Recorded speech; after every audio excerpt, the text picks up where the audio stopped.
नमस्कार, स्वागत है आप सभी का एक बार फिर केमिस्ट्री वन लाइनर्स में। शुरुआत करते हैं। चलिए, पहला सवाल देखिए। सल्फ्यूरिक एसिड के बारे में पूछा है।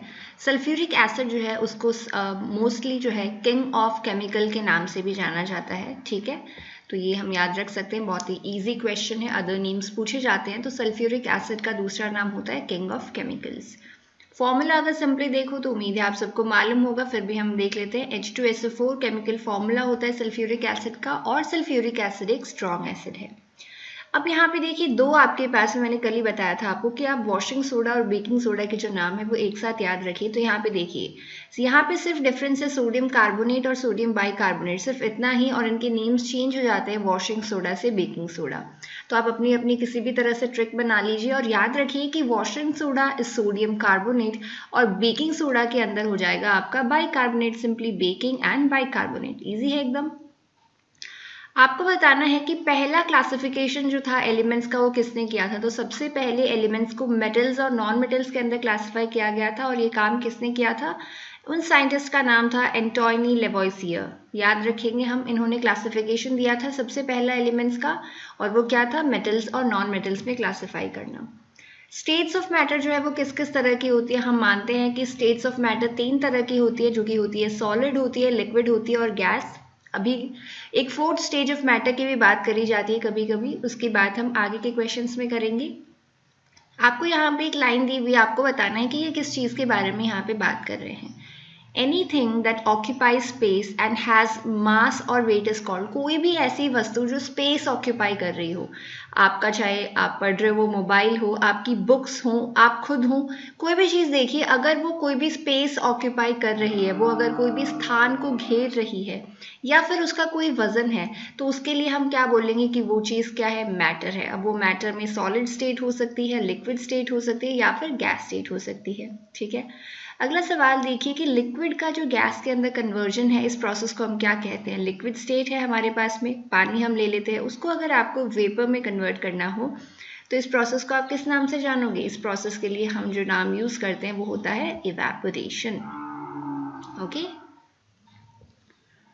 आगे देखिए, अगला सवाल है the conversion of gaseous state into liquid state. यानी कि आपको जो पहली डेफिनेशन थी लिक्विड में, जिसमें हम गैस में कन्वर्ट कर रहे थे लिक्विड को, ये अगला सवाल एकदम उसके ऑपोजिट है। यानी कि अब आपको जो वाटर वेपर्स हैं उनको अगर वापस से वाटर में कन्वर्ट करना हो तो इस प्रोसेस को क्या कहते हैं? इस प्रोसेस को जाना जाता है कंडेंसेशन के नाम से। ठीक है, आपको बताना है कि मैटर जो है वो किस चीज़ से बना हुआ होता है, कौन से पार्टिकल से बना हुआ होता है। मैटर जो है वो बना हुआ होता है एटम से। बहुत सारे एटम्स मिलकर के किसका फॉर्मेशन करते हैं? मैटर का।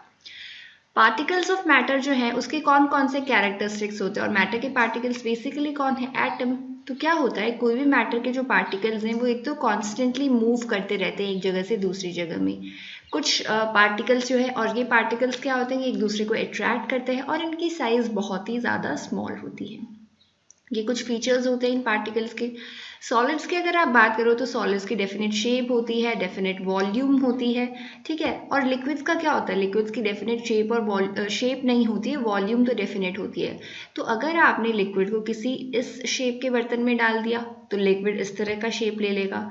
अगर आपने सिलेंड्रिकल ऑब्जेक्ट में डाल दिया तो लिक्विड का शेप सिलेंड्रिकल हो जाएगा। तो लिक्विड जो है उसकी जो शेप है वो डेफिनेट नहीं होती है। लिक्विड के बारे में अगर हम बात करें तो डेफिनेट शेप इसकी नहीं होती है, और ना ही होती है गैस की। ओके, तो डेफिनेट शेप केवल और केवल किसकी होती है? सॉलिड्स की। ऐसा कौन सा अपैरेटस है जिससे आप इमिसिबल लिक्विड्स को सेपरेट कर सकते हो? इमिसिबल लिक्विड्स हमने बोला था जो एक दूसरे के अंदर घुलते नहीं है। एग्जाम्पल मैंने आपको दिया था, ऑयल का मिक्सचर है और वाटर का, इन दोनों का मिक्सचर है। अगर आपको इनको सेपरेट करना हो तो हम इसके लिए यूज करेंगे सेपरेटिंग फनल का। ठीक है, बेसिकली सेपरेटिंग फनल के अंदर क्या होगा, जैसे वाटर और ऑयल का मिक्सचर, उसमें क्या है, पानी नीचे होता है और ऑयल उसके ऊपर तैरता रहता है। तो हम नीचे का वाटर जो है कंटेनर में फिल कर लेंगे, और जैसे ही ऑयल, हमें लगेगा ऑयल की लेयर अभी यहाँ पे आनी स्टार्ट हो गई, तो हम वहाँ पे एक टैप होता है फनल के अंदर, उसको क्लोज कर देंगे। इससे क्या होगा, हमारे दोनों लिक्विड्स जो है वो सेपरेट हो जाएंगे। आपको एक टेक्निक का नाम बताना है जिसका इस्तेमाल हम करते हैं दो या दो से ज़्यादा डिसॉल्व सॉलिड को देखने के लिए जो कि किसी सोल्यूशन के अंदर प्रेजेंट है। ठीक है, आपके पास मान लीजिए एक सोल्यूशन है, उसके अंदर बहुत सारे सॉलिड्स को आपने मिक्स किया हुआ है।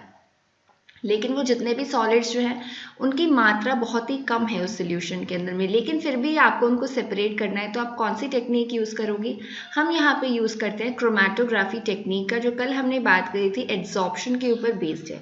तो क्रोमैटोग्राफी देखिए बहुत बार क्रोमैटोग्राफिक पेपर के ऊपर करी जाती है इस तरह से। तो अगर मान लीजिए आपने क्रोमैटोग्राफिक पेपर को सोल्यूशन में डिप किया तो क्या होगा, जैसे हम मान लेते हैं इसमें बहुत सारे सॉलिड्स हैं, तो कुछ सॉलिड्स क्या होंगे इस क्रोमैटोग्राफिक पेपर में इतनी दूर तक ट्रैवल करके वहाँ पे स्टॉप कर जाएंगे। कुछ लिक्विड्स ऐसे होंगे जो इससे ज़्यादा आपकी लेंथ है उसको कवर करेंगे पेपर में। तो इस तरह से अलग अलग उनका एड्सॉर्प्शन होता है, अलग अलग उनकी जो रेट है चलने की वो होती है। इस वजह से उनको हम इजीली सेपरेट कर सकते हैं और बता सकते हैं कि किस किस तरह के सॉलिड्स जो है उस सोल्यूशन के अंदर प्रेजेंट है। डिफ्यूजन प्रॉपर्टी जो है ये किस वजह से होती है? जो पार्टिकल्स का मूवमेंट है उस वजह से होती है डिफ्यूजन की प्रॉपर्टी। तो जैसा हमने बोला था कि पार्टिकल जो है, मैटर के पार्टिकल जो है वो रेगुलरली मूव करते रहते हैं, तो डिफ्यूजन भी उसी प्रॉपर्टी की वजह से होता है। क्योंकि अगर गैस आप ले रहे हो तो गैस के पार्टिकल्स भी रेगुलरली मूव करते रहेंगे और लिक्विड के भी मूव करते रहेंगे। अगर आपको सॉल्ट जो है उसको सेपरेट करना हो सॉल्ट वाटर से, तो आप कौन सी प्रोसेस को यूज़ करोगे? यहाँ पे हम यूज़ करते हैं इवेपोरेशन को। थोड़ी देर पहले ही हमने बताया था इवेपोरेशन कौन सी प्रोसेस होती है। इवेपोरेशन होती है लिक्विड को कन्वर्ट करना गैसियस स्टेट के अंदर।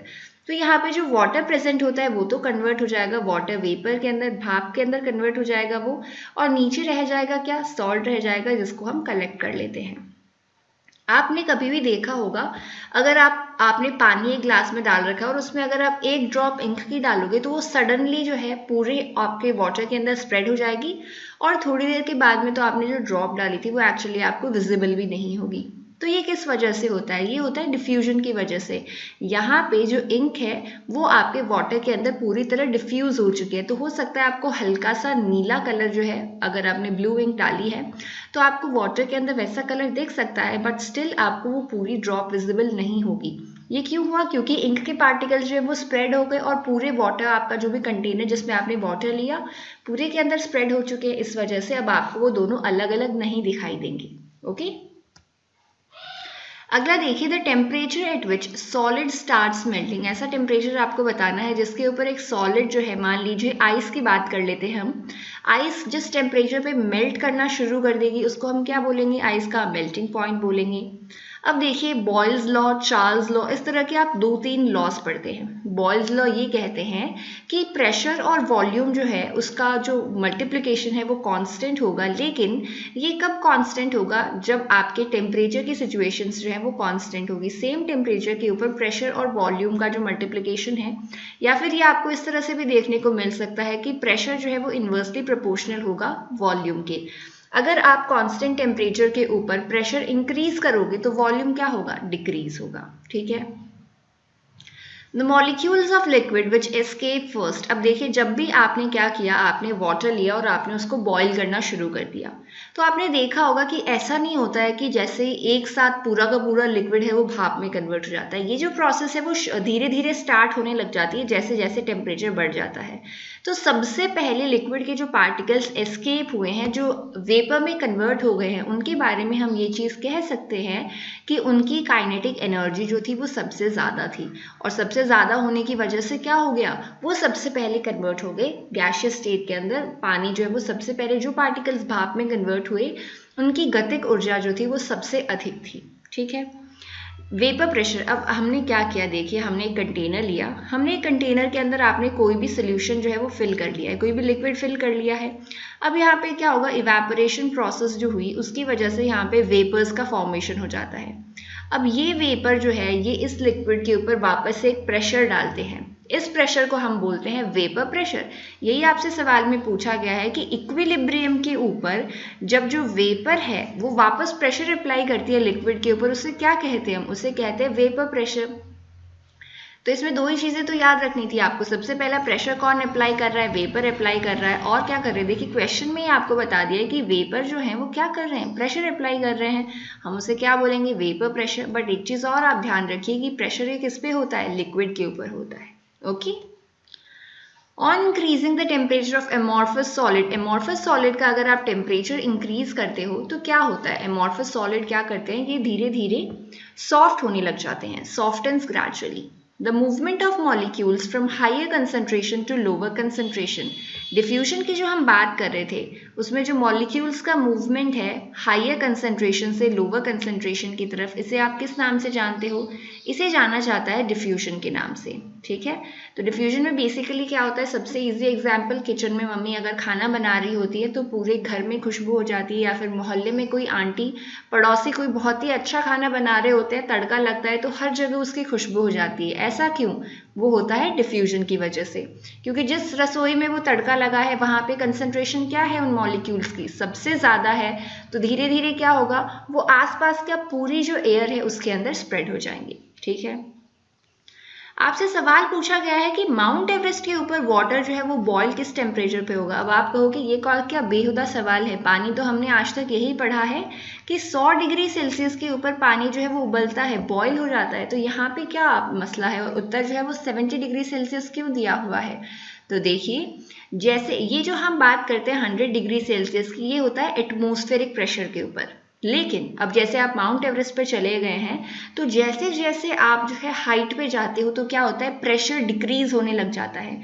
तो प्रेशर डिक्रीज होने की वजह से क्या होगा, बॉइलिंग पॉइंट में डिप्रेशन होता है, यानी कि सरफेस लेवल के ऊपर, अर्थ के लेवल के ऊपर जितने टेम्परेचर पे पानी आपका बॉयल हो रहा था उससे कम टेम्परेचर पे बॉयल होने वाला है आप अगर ऊंचाई पे जाओगे तो। ठीक है, अब इसका ये मतलब नहीं है कि आप अपने छत पे चढ़ जाओगे और फिर छत पे चढ़ करके कहोगे कि अभी भी हमारा तो 100 डिग्री सेल्सियस पे ही बॉयल हो रहा है। तो ये हाइट की बात करी गई है, थोड़ी कंसिडरेबल हाइट की, जहाँ पे प्रेशर का डिफरेंस जो है वो आए। तो इस वजह से यहाँ पे क्या होता है, माउंट एवरेस्ट के ऊपर जो बॉइलिंग पॉइंट है वो डिक्रीज हो जाता है और डिक्रीज होके ऑलमोस्ट 70 डिग्री सेल्सियस के आसपास मिलता है। बैरोमीटर एक डिवाइस है, बैरोमीटर प्रेशर मेजर करने से रिलेटेड एक डिवाइस है जो कि डेवलप किसने करी थी, टॉरिसेली ने। ओके, किसी भी सब्सटेंस का जो मेल्टिंग और फ्रीजिंग पॉइंट है वो दोनों हमेशा सेम होता है। ठीक है, क्या याद रखेंगे हम कि मेल्टिंग और फ्रीजिंग पॉइंट दोनों सेम रहेंगे। Solids whose atoms arrange themselves in different form, ऐसे सॉलिड्स जो अपने एटम्स को अलग अलग तरीके से, अतरंगी तरीके से अरेंज कर लेते हैं बट होते एक्चुअल में वो सेम ही है, उनकी प्रॉपर्टीज कुछ सेम होती हैं कुछ डिफरेंट होती हैं, उनको हम क्या कहते हैं, उन्हें हम जानते हैं एलोट्रॉप्स के नाम से। सबसे इजी एग्जाम्पल्स एलोट्रॉप्स, जब भी आए आप कार्बन को याद कर लीजिए। अब आप ग्रेफाइट देखिए, डायमंड देखिए, दोनों क्या है तो कार्बन ही, लेकिन उनके अंदर क्या है, एटम्स का अरेंजमेंट अलग है। एक में sp3 हाइब्रिडाइजेशन है, एक में sp2 हाइब्रिडाइजेशन है। ठीक है, बाकी भी डिफरेंसेस हैं उनके अरेंजमेंट में। तो ये क्या होते हैं, एलोट्रॉप्स। जो आपका अर्थ लेवल है वहां पे जो एटमॉस्फेरिक प्रेशर होता है वो होता है 1 एटमॉस्फेरिक प्रेशर। अगर आपको पूछें ये किलो पास्कल्स के अंदर कितना है, ऑलमोस्ट 100 के इक्वल होता है। Exactly it is 101.325 kilo pascals. Okay, तो बेसिकली एटमॉस्फेरिक प्रेशर जो है दैट इज ऑल्सो प्रेशर की यूनिट, एंड किलो पास्कल जो है that is also unit of pressure. Okay, graphite जो है, ग्रेफाइट की यहाँ पे बात करी जा रही है। ग्रेफाइट हमें मालूम है कार्बन का एलोट्रॉप है। इसमें जो कार्बन एटम्स का अरेंजमेंट है वो लेयर्स के फॉर्म में होता है, यानी कि इसके अंदर परतें होती हैं, और ये परतें जो होती है वो किस तरह की होती हैं, हेक्सागोनल होती हैं, यानी उसकी 6 भुजाएं होती हैं। ओके, अगला सवाल देखिए, जैसे जैसे मॉलिक्यूलर मास इंक्रीज हो रहा है वैसे वैसे डेंसिटी के पे क्या फर्क पड़ेगा। तो डेंसिटी का फॉर्मूला देखिए, डेंसिटी क्या होता है, मास पर यूनिट वॉल्यूम। यहाँ पे आपको बोला गया है कि मॉलिक्यूलर मास इंक्रीज हो रहा है, तो हमने बोला मॉलिक्यूलर मास इंक्रीज हो रहा है, बताइए डेंसिटी पे क्या फर्क पड़ेगा, डेंसिटी भी बढ़ेगी। ठीक है, जो मॉलिक्यूलर मास में चेंज होगा वही डेंसिटी में होगा, लेकिन वॉल्यूम में जो चेंज होगा उसका ऑपोजिट चेंज होगा डेंसिटी के अंदर। क्यों, क्योंकि डेंसिटी जो है वो मास के डायरेक्टली प्रोपोर्शनल है लेकिन वॉल्यूम के इनवर्सली प्रोपोर्शनल है। सिंपली आप ये याद रखिए कि नीचे की तरफ डिनोमिनेटर में जो नंबर होता है उससे जो रिलेशन है वो उल्टा होगा, और जो ऊपर होता है न्यूमरेटर में जो आपका नंबर होता है या फिर जो भी आपका वेरिएबल होता है उसके डायरेक्टली प्रोपोर्शनल होगा। तो मास बढ़ने पे क्या होगा, डेंसिटी भी बढ़ेगी। The position of liquid molecules, liquid molecules क्या है, फिक्स्ड नहीं होते हैं। क्यों, क्योंकि जो पार्टिकल्स हैं वो हमेशा मूव करते रहते हैं। हमने क्या बोला, पार्टिकल्स हमेशा मूव करेंगे मैटर के, they are always in a moving state. अगर आपने क्या किया, गैस के ऊपर प्रेशर अप्लाई कर दिया तो उसको वॉल्यूम का क्या होगा, तो हमने थोड़ी देर पहले बॉयल्स लॉ डिस्कस किया था। बॉयल्स लॉ के लिए हमने बोला था PV is equal to constant. Okay, हमने यहाँ पे क्या किया है, गैस पे प्रेशर अप्लाई कर दिया, यानी कि प्रेशर जो था उससे ज़्यादा हो गया अभी। तो वॉल्यूम बताइए क्या होगा, प्रेशर ऊपर है वॉल्यूम नीचे है, रिलेशन क्या होगा, उल्टा होगा। प्रेशर अगर बढ़ा है तो वॉल्यूम क्या होगा, डिक्रीज होगा। तो पहले आपका जो पूरी गैस अगर आपके एक रूम में प्रेजेंट थी, उसको आप अगर प्रेशर अप्लाई करोगे उस गैस के ऊपर, तो हो सकता है आप उसको एक छोटे कंटेनर के अंदर भी पूरी को ऑक्यूपाई कर लोगे। ठीक है, बॉइलिंग पॉइंट क्या टेम्परेचर होता है, बॉइलिंग पॉइंट जो वो टेम्परेचर होता है जहाँ पे वेपर प्रेशर जो है वो इक्वल हो जाता है एक्सटर्नल प्रेशर के। ये थोड़ी सी अलग भाषा में बोला गया है। बेसिकली बॉइलिंग पॉइंट हम जो बोलते हैं वो क्या होता है, जब लिक्विड जिस टेम्परेचर के ऊपर लिक्विड स्टेट जो है वो गैशियस स्टेट में कन्वर्ट हो जाती है, that is boiling point. But यहाँ पे एक और इंपॉर्टेंट रिलेशन आता है बॉइलिंग पॉइंट के ऊपर। यहाँ पे क्या होगा, वेपर प्रेशर, वेपर के द्वारा लगाया गया प्रेशर जो इक्विलिब्रियम पे है वो बाहर हमारे एनवायरनमेंट का जो प्रेशर है उसके इक्वल हो जाएगा। ओके, अगला सवाल देखिए, अगर टेम्परेचर है किसी भी गैस का वो इंक्रीज किया गया है तो उसके वॉल्यूम पे क्या फर्क पड़ने वाला है। अगर टेम्परेचर आप बढ़ाओगे तो टेम्परेचर बढ़ाने से क्या होगा, गैस के अंदर पार्टिकल्स हैं, हमने बोला था एटम से बनी हुई होती है हर मैटर। तो ये जो एटम्स हैं इनके अंदर इनकी काइनेटिक एनर्जी जो है वो बढ़ जाएगी, और काइनेटिक एनर्जी बढ़ने की वजह से फाइनली क्या होगा, वॉल्यूम जो है वॉल्यूम भी इंक्रीज हो जाएगी। अगर आप टेम्परेचर बढ़ाओगे तो वॉल्यूम बढ़ जाएगी, अगर आप प्रेशर बढ़ाओगे तो वॉल्यूम क्या हो जाएगा, घट जाएगा। An orderly repeating 3 dimensional arrangement of particles से क्या किस सॉलिड का फॉर्मेशन होता है। अगर एक 3 डायमेंशनल स्ट्रक्चर है वो रेगुलरली रिपीट हो रही है जैसे कि डायमंड के अंदर, तो उसे आप क्या कहोगे, इन्हें हम जानते हैं क्रिस्टलाइन सॉलिड के नाम से। तो सॉलिड्स को हम दो तरह से क्लासिफाई कर सकते हैं। थोड़ी देर पहले हमने बात करी थी एमॉर्फस सॉलिड्स की, और अभी हम बात कर रहे हैं क्रिस्टलाइन सॉलिड्स की। ओके, अब देखिए आपके पास ये कंटेनर था, इसके अंदर कोई भी गैस भरी हुई थी, मान लीजिए ऑक्सीजन गैस भरी हुई है। अब आपने क्या किया, आपने यहाँ पे एक छोटा सा होल क्रिएट कर दिया। तो इस होल से क्या होगा, जितनी भी ऑक्सीजन गैस है वो धीरे धीरे इस होल से निकलने लग जाएगी। तो ये प्रोसेस है, इसको भी लोगों ने एक नाम दे दिया है, तो वो आपसे पूछा जा सकता है। तो यहाँ पे क्या पूछा गया है कि किसी भी गैस का एस्केप कोई छोटे से होल से अगर वहां से पार्टिकल्स गैस के एस्केप हो रहे हैं, निकलते जा रहे हैं, बाहर निकलते जा रहे हैं, इस प्रोसेस को क्या बोलोगे, इस प्रोसेस को नाम दे दिया गया है एफ्यूजन। ठीक है, क्या बोलेंगे इसको, एफ्यूजन। अगला सवाल देखिए, आपको बोल दिया गया है कि टेम्परेचर जो है वो कांस्टेंट है। अब क्या किया गया है, प्रेशर जो है उसको डिक्रीज किया गया है, तो काइनेटिक एनर्जी के ऊपर क्या प्रभाव पड़ेगा, तो काइनेटिक एनर्जी जो है उसके ऊपर प्रभाव केवल और केवल पड़ेगा टेम्परेचर से पड़ेगा, या फिर वेलोसिटी से पड़ेगा, मास से पड़ेगा।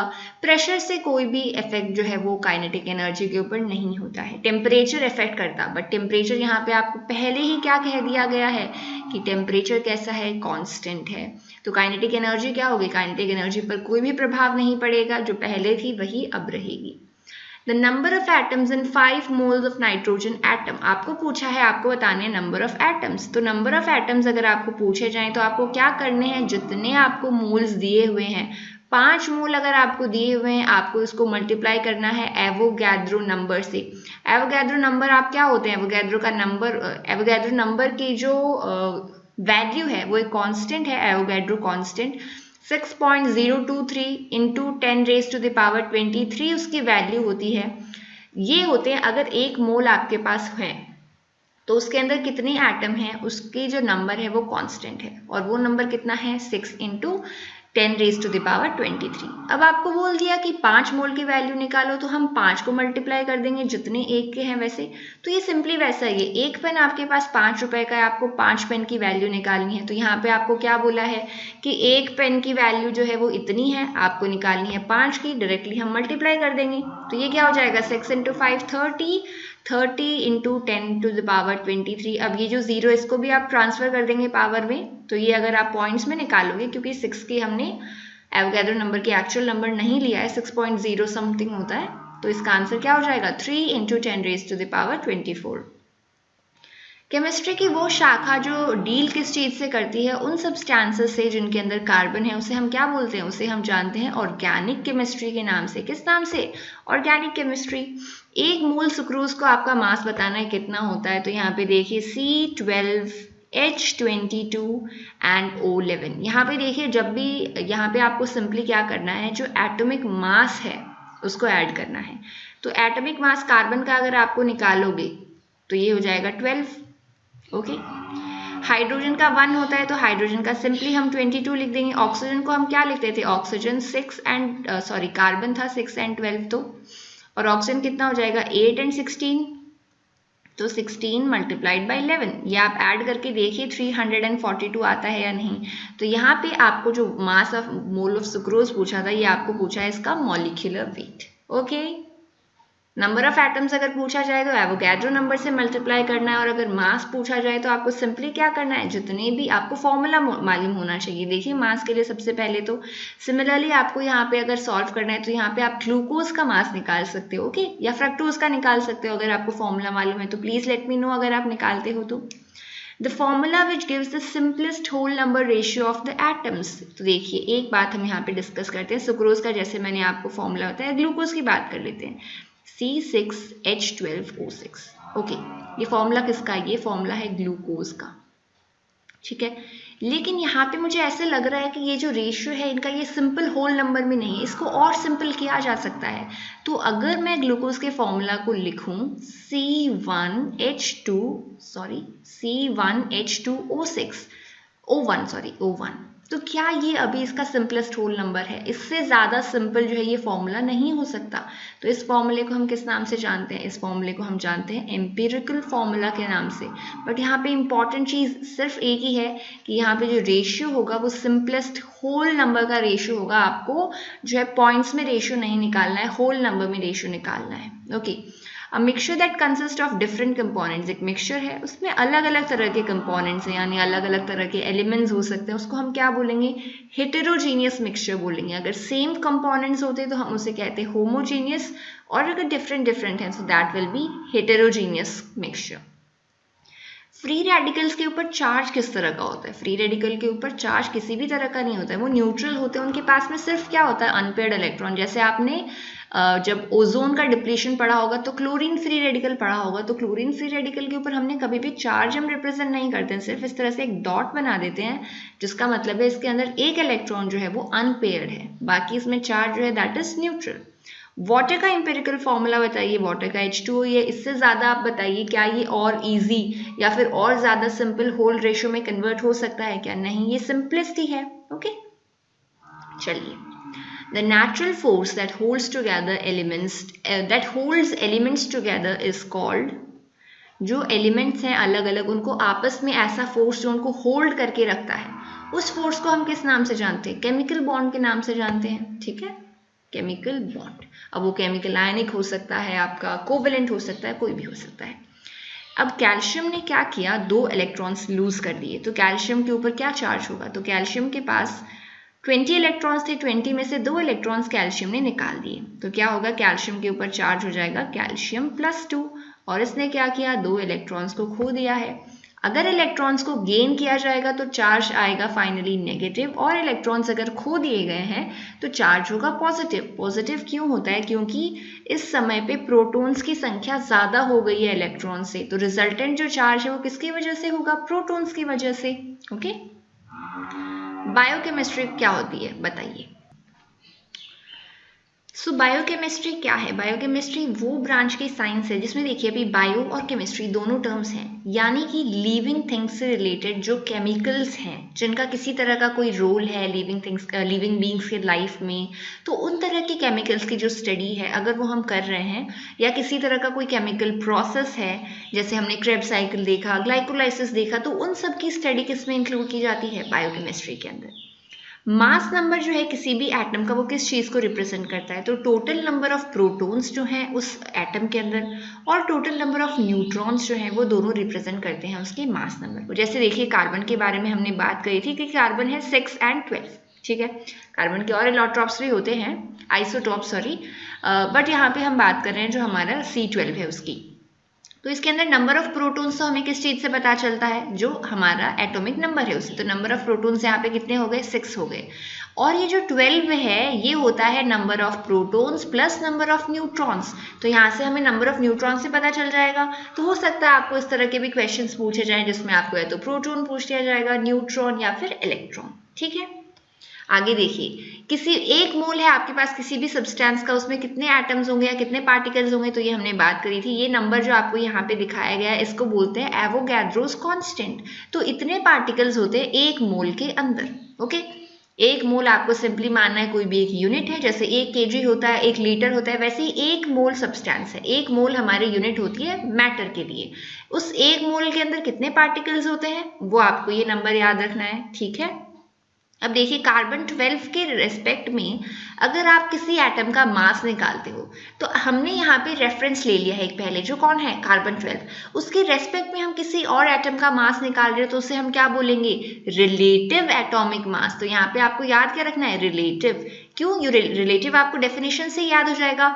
आपने सबसे पहले एक चीज मान ली है कि एक आपने एलिमेंट ले लिया, उसका मास आपने कांस्टेंट ले लिया है, उसके रेस्पेक्ट में किसी और का निकालोगे तो क्या बोलेंगे उसे, रिलेटिव एटॉमिक मास। अर्थ का ऑलमोस्ट 70% एरिया जो है वो किस चीज से कवर्ड है, वाटर से कवर्ड है।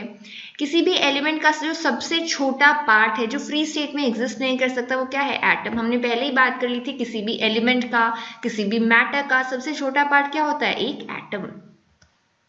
फ्री रेडिकल के अंदर क्या होते हैं, देखिए फ्री रेडिकल के अंदर किसी भी तरह का कोई भी चार्ज जो है वो प्रेजेंट नहीं होता है, लेकिन उसमें क्या होता है, एक अनपेयर्ड इलेक्ट्रॉन। ठीक है, वो ब्रांच ऑफ केमिस्ट्री कौन सी है जो डील करती है प्लांटेशन के साथ में या फिर ग्रीन हाउस इफेक्ट जैसी चीजों को ओवरकम करने के बारे में, जिसमें हम बात करते हैं, that is environmental chemistry. Okay, environmental chemistry में हम बात करेंगे इन सब चीजों के बारे में, एसिड रेन के बारे में, कौन कौन से पोल्यूटेंट्स हैं आपके, किस इंडस्ट्री की वजह से कौन सा पोल्यूटेंट बढ़ रहा है आपके एनवायरमेंट में, उसकी वजह से क्या साइड इफेक्ट्स है, डिफॉरेस्टेशन है, फॉरेस्टेशन, ये सब अगर आप केमिस्ट्री में बात करते हो तो that will be environmental chemistry.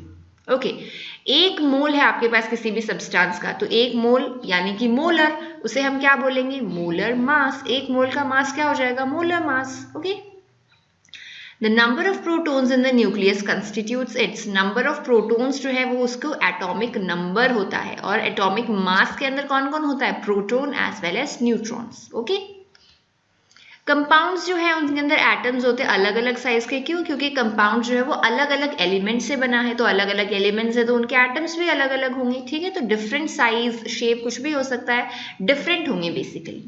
एक ऑक्साइड है, ऑक्साइड यानी कि ऑक्सीजन, ऑक्सीजन के ऊपर -2 चार्ज लेते हैं हम ऑक्सीजन का यूजुअली। ऐसा क्यों, क्योंकि ऑक्सीजन की जो प्रॉपर्टी है वो उसको अलाउ करती है कि वो 2 इलेक्ट्रॉन जब और ले लेता है बाहर से तो उसका जो कॉन्फ़िगरेशन है वो स्टेबल हो जाता है, एक आइडियल गैस के जैसा हो जाता है, एक नोबल गैस के जैसा, और वो उसको स्टेबिलिटी प्रोवाइड करता है। तो -2 चार्ज ही आया कहाँ से, 2 इलेक्ट्रॉन के गेन से। मैंने बोला था आपको जो भी चीज ज्यादा में होगी उसका चार्ज आएगा।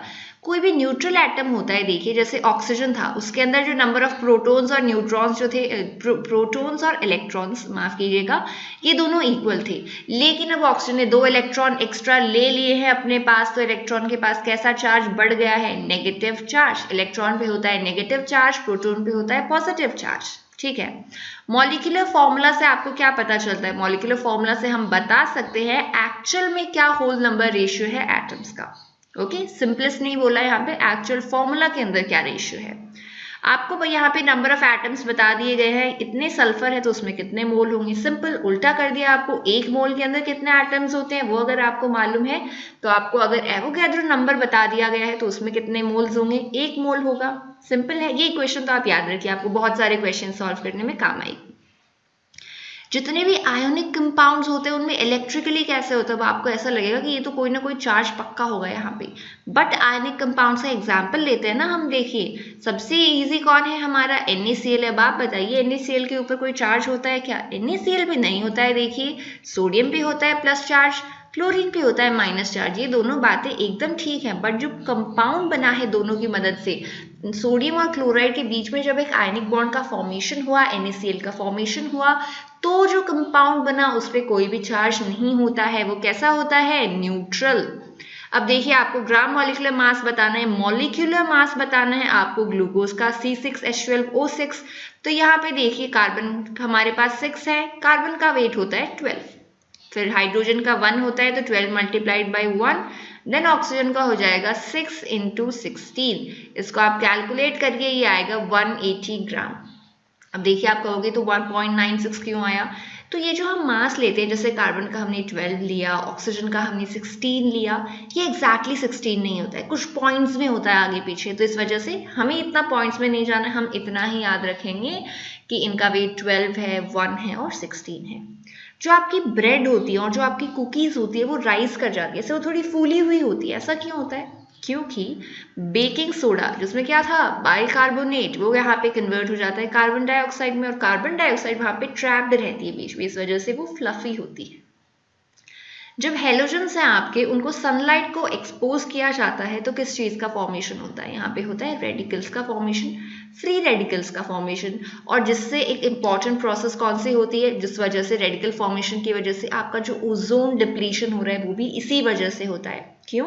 क्योंकि क्लोरोफ्लोरोकार्बन जो रेफ्रिजरेटर में प्रेजेंट है उनसे रेडिकल्स का फॉर्मेशन हो जाता है, और ये रेडिकल्स जाकर क्या करते हैं, ओजोन से रिएक्ट करते हैं, और धीरे धीरे वो जो परत है ओजोन की वो डिप्लीट होती जा रही है, पतली होती जा रही है। एक सब्सटेंस है जिसके सारे एटम्स जो है उनका सेम एटॉमिक नंबर है, तो वो क्या होगा? एलिमेंट होगा, सबका सेम एटॉमिक नंबर है, यानी कि वो एक ही एटम से बना हुआ है। और जो एक ही एटम से बना हुआ होता है वो होता है आपका एलिमेंट, और जो अलग अलग तरह के एटम से बने हुए होते हैं वो होता है compound. Okay, number of protons and neutrons in a nucleus if the atomic number of an element is 17। आपको एक एलिमेंट दे दिया, हमें नहीं पता ये कौन सा एलिमेंट है, हमने मान लिया है ये एलिमेंट है ए। एटॉमिक नंबर इसका बोला है आपको 17 और मास नंबर इसका आपको बोला है 35। आपको क्या निकालना है? प्रोटॉन्स और न्यूट्रॉन्स। प्रोटॉन्स इक्वल हो जाएगा आपके एटॉमिक नंबर के ऊपर 17, और न्यूट्रॉन्स आप कैसे निकालोगे? 35 में से हमने 17 को माइनस कर दिया और ये क्या हो जाएगा? 17 एंड 18। सिंपल था। ओके, इसी में अगर आपको इलेक्ट्रॉन्स की संख्या पूछते हैं तो क्या होता है, क्योंकि इसके ऊपर आपको कोई भी चार्ज नहीं बताया है क्वेश्चन में, तो नंबर ऑफ प्रोटॉन्स इक्वल होंगे नंबर ऑफ इलेक्ट्रॉन्स के। रदरफोर्ड ने एक्सपेरिमेंट प्रोवाइड किया था, उसमें रदरफोर्ड ने क्या बोला था कि जो ज्यादातर स्पेस है एटम के अंदर वो क्या है? वो खाली है ज्यादातर स्पेस। ओके, ये बोला था रदरफोर्ड ने। The electronic configuration is the arrangements of electron. Electronic configuration में हम क्या करते हैं? टोटल नंबर ऑफ इलेक्ट्रॉन्स को शेल्स और सब शेल्स के अंदर क्लासिफाई करते हैं। तो इलेक्ट्रॉनिक कॉन्फ़िगरेशन जो इलेक्ट्रॉन्स का अरेंजमेंट है वो होता है उनकी सब शेल्स के अंदर। 3s की अगर आपने फिलिंग कर दी है इलेक्ट्रॉनिक कॉन्फ़िगरेशन में, तो 3s के बाद में किसकी फिलिंग करोगे? 3p की, क्योंकि इनको हम फिल करते हैं इंक्रीजिंग एनर्जी के ऑर्डर में। और 3s के बाद में जो सबशेल की एनर्जी होती है वो होती है 3p, 3p के बाद होती है 3d और उसके बाद आता है 4s। तो ये सीक्वेंस है इनका। जब भी कोई इलेक्ट्रॉन है वो अगर जंप कर रहा है अपने कम एनर्जी स्टेट में ज्यादा एनर्जी स्टेट के ऊपर, अब आप इसको सिंपली देखिए, अब आपको एक आपके पास में कोई भी एक इस तरह का कोई स्लोप है रोड के अंदर, देखिए जो रोड है वो इस तरह की मान लीजिए, आप यहाँ पे हो, अपनी साइकिल ली हुई है आपने, आपको यहाँ पे ऊपर चढ़ना है, कम एनर्जी की स्टेट से आपको हाई एनर्जी की स्टेट में जाना है, तो आपको क्या करना पड़ेगा? आपको जो है थोड़ी एनर्जी की जरूरत तो पड़ेगी, तो आप क्या करोगे? ग्लूकोज पियोगे पहले और फिर चढ़ाई करोगे। ओके, इसी तरह इलेक्ट्रॉन का है, इलेक्ट्रॉन को भी जंप करना है अपने लोअर ऑर्बिट से हायर ऑर्बिट में, तो वो क्या करेगा? पहले एनर्जी एब्सॉर्ब करेगा, उसको हम क्या बोलेंगे कि वो लाइट एब्सॉर्ब करेगा और वो पहुंच जाएगा हायर ऑर्बिट के अंदर। यही सवाल अगर आपको उल्टा पूछा जाए तो आंसर भी उल्टा हो जाएगा। अगर इलेक्ट्रॉन को हायर ऑर्बिट से लोअर ऑर्बिट में आना है तो वो क्या करेगा? एनर्जी को रिलीज कर देगा। सिंपल। ऐसा वाटर जिसके अंदर H2 एटम प्रेजेंट हो, यानी हाइड्रोजन का वो आइसोटोप जिसका एटॉमिक वेट 2 है, अगर वो प्रेजेंट है तो उसे हम क्या बोलते हैं? हेवी वाटर, और इसके लिए हम लिखते हैं D2O। Okay, D2O is heavy water. Electrons जो है वो क्या करते हैं? रिवॉल्व करते हैं न्यूक्लियस के बाहर ऑर्बिट्स के अंदर, हम जानते हैं, और ये जो ऑर्बिट्स है इनकी एनर्जी क्या होती है? फिक्स्ड होती है। These orbits have fixed energy, same energy होगी इनकी। रदरफोर्ड के एक्सपेरिमेंट में उन्होंने क्या किया था? उन्होंने अल्फा पार्टिकल्स को बहुत ही तेज स्पीड के साथ में भेजा था, एक गोल्ड की फॉइल थी उसके ऊपर। तो अल्फा जो पार्टिकल्स थे यहाँ पे वो क्या हो गए थे? वो डिफ्लेक्ट हो गए थे, ठीक है, वो अलग अलग डायरेक्शंस में जाने लगे थे। यूं नहीं था कि सीधे गोल्ड फॉइल को क्रॉस करके आगे से भी सीधे निकल गए हों। तो ऐसा क्यों हुआ था? क्योंकि अल्फा पार्टिकल्स जो है वो पॉजिटिवली चार्ज हैं और अगर कोई चीज़ डिफ्लेक्ट हो रही है तो क्या होगा, ऑब्वियसली आगे जो दूसरी चीज़ है वो होगी सेम चार्ज की। सेम चार्ज की चीज़ें क्या करती हैं, दूसरे को रिपेल करती हैं, और ऑपोजिट चार्जेस की जो चीज़ें होती है वो एक दूसरे को अट्रैक्ट करती हैं। तो रिपल्शन की वजह से, रिपल्शन किस किस में होगा, सेम चार्जेस के बीच में, तो सेम चार्ज वाला अल्फा पार्टिकल के अलावा दूसरा स्ट्रक्चर है वो क्या होगा, पॉजिटिवली चार्ज्ड पार्ट। और ये पॉजिटिवली चार्ज पार्ट आपका कौन होता है, प्रोटॉन होता है, या फिर आप न्यूक्लियस भी बोल सकते हो। Okay, energy of an electron in an orbit is proportional to, energy किसके प्रोपोर्शनल होती है, एनर्जी होती है उस एटम की रेडियस के प्रोपोर्शनल। और रेडियस को आप क्या बोल सकते हो, distance from the nucleus. Nucleus से उस एटम की, इलेक्ट्रॉन की कितनी डिस्टेंस है, उसके डायरेक्टली प्रोपोर्शनल होगी उसकी एनर्जी। अल्फा पार्टिकल्स क्या होते हैं, अल्फा पार्टिकल्स हमने बोला था हीलियम न्यूक्लियस होते हैं, यानी कि He+2।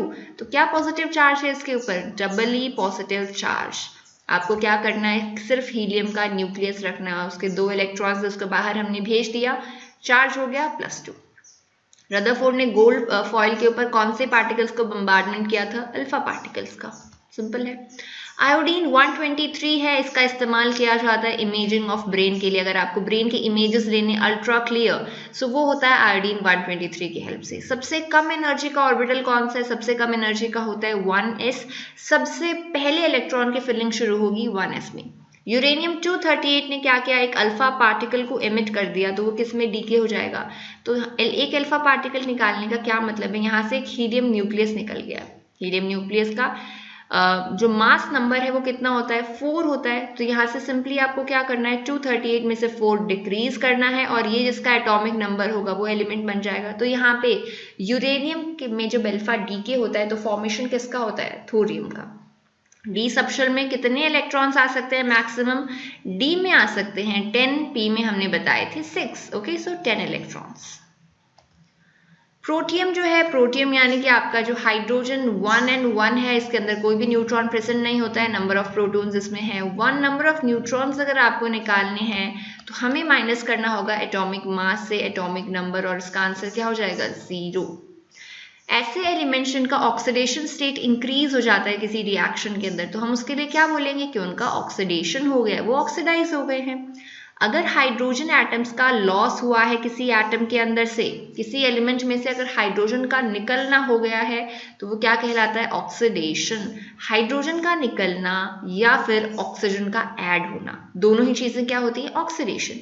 इन दोनों के साथ साथ ऑक्सीडेशन स्टेट अगर बढ़ जाती है, जैसे कि हमने बोला था ऑक्सीजन जो है उसने क्या किया था, सॉरी ऑक्सीजन में तो रिडक्शन होता है, हम लेते हैं सोडियम। सोडियम जो है एक इलेक्ट्रॉन दे करके कन्वर्ट हो जाता है Na+ में, तो इसका ऑक्सीडेशन स्टेट बढ़ा कि नहीं, 0 से +1 हो गया, तो ये भी किस में आएगा, ऑक्सीडेशन में। ऑक्सीडेशन स्टेट बतानी है आपको थर्ड ए ग्रुप के एलिमेंट्स में, इसके ऑक्सीडेशन स्टेट होगी +3। थर्ड ए में कौन से होते हैं आप बताइए, जो एल्यूमिनियम का जो पूरा ग्रुप है उसके अंदर होती है आपकी +3 oxidation state, most common.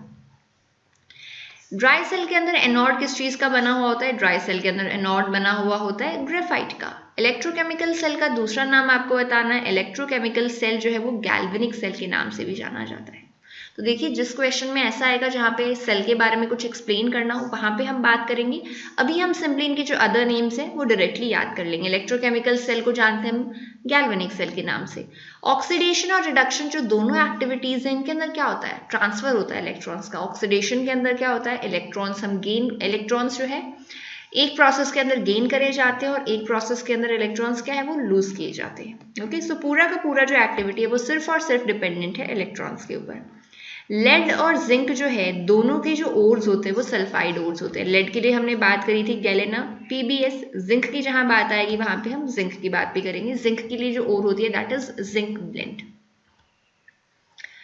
Electrochemical cell जो है वो क्या करता है, केमिकल एनर्जी को कन्वर्ट कर देता है इलेक्ट्रिकल एनर्जी में। उसके नाम में ही लिखा हुआ है देखिए इलेक्ट्रोकेमिकल। केमिकल एनर्जी को किसमें चेंज किया उसने, इलेक्ट्रिकल एनर्जी में। The process used to deposit one metal over other metal is called. अब आपके पास में एक मेटल है, ठीक है, आपको क्या करना है, इस मेटल के ऊपर आपको दूसरे मेटल की कवरिंग को चढ़ाना है। ये प्रोसेस है, इसका भी केमिस्ट्री वालों ने एक नाम दे दिया है, वही आपसे पूछा है। ये जो प्रोसेस है वो होती है इलेक्ट्रोप्लेटिंग। तो आपने क्या करी, प्लेट चढ़ा दी उसके ऊपर, और ये जो प्रोसेस है इसके लिए आपको इलेक्ट्रिकल करंट की रिक्वायरमेंट होती है, तो हमने प्रोसेस का नाम क्या दे दिया, इलेक्ट्रोप्लेटिंग। फिजिकल और केमिकल कोई भी आपके पास में प्रोसेस है वो अपने आप से हो जाता है, उसके लिए आपको कोई भी बाहर से कोई एजेंट डालने की जरूरत नहीं है, एनर्जी प्रोवाइड करने की जरूरत नहीं है, तो उसको हम क्या बोलेंगे, that is known as a spontaneous process. कोई भी फ्री एलिमेंट है उसकी ऑक्सीडेशन स्टेट क्या होगी, कोई भी फ्री एलिमेंट है आपके पास में, नाइट्रोजन गैस है, ऑक्सीजन है आपके पास में, हाइड्रोजन है, इन सब की अपनी एलिमेंटल स्टेट के अंदर ऑक्सीडेशन स्टेट होती है 0। गैल्वेनिक सेल का दूसरा नाम क्या है, गैल्वेनिक सेल को जो बोला जाता है Daniell cell. Okay, when zinc is plated on steel, आपके पास में स्टील है, ओके, इसके बाहर हमें किसकी प्लेटिंग करनी है, जिंक की प्लेटिंग करनी है। ये येलो वाला पार्ट जो है ये कौन है, जिंक है।